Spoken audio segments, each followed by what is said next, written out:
देवघर चलो सैया, देवघर चलो सैया, बाबा शरण में कमर सजाई दबलम जी, कमर सजाई दबलम जी, सुल्तानगंज में कमर सजाई दबलम जी।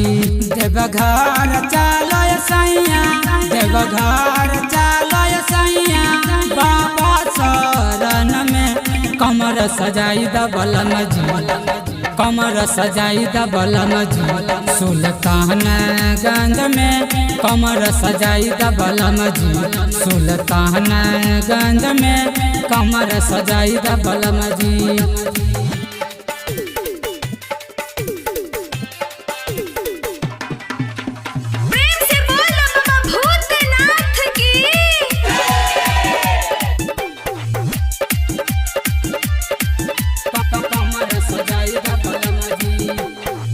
कहिए से लागल बाहो मन में आशा राहो, भोला बाबा पुरैते हमरो दिलवे के लाला साहो, दिलवे के लाला साहो। कहिए से लागल बाहो मन में आशा राहो, भोला बाबा पुरैते हमरो दिलवे के लाला साहो। गल ढारे भोला बाबा के, गल ढारे भोला बाबा के, करबै प्रणाम हो, कमर सजाई दबलम जी, कमर सजाई दबलम जी, सुल्तानगंज में कमर सजाई दबलम जी, सुल्तानगंज में कमर सजाई दबलम जी। Angika recording studio, Rupauli, Purnia, Bihar.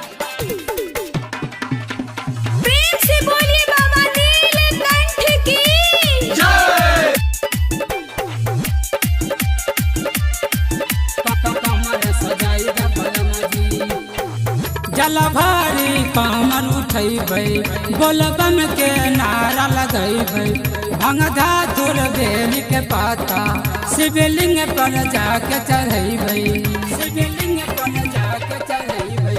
जल भारी कमर उठैबै, बोलबम के नारा लगैबै, भंगधा धुर बेली के पाता शिवलिंग पर जाके चढ़ैबै।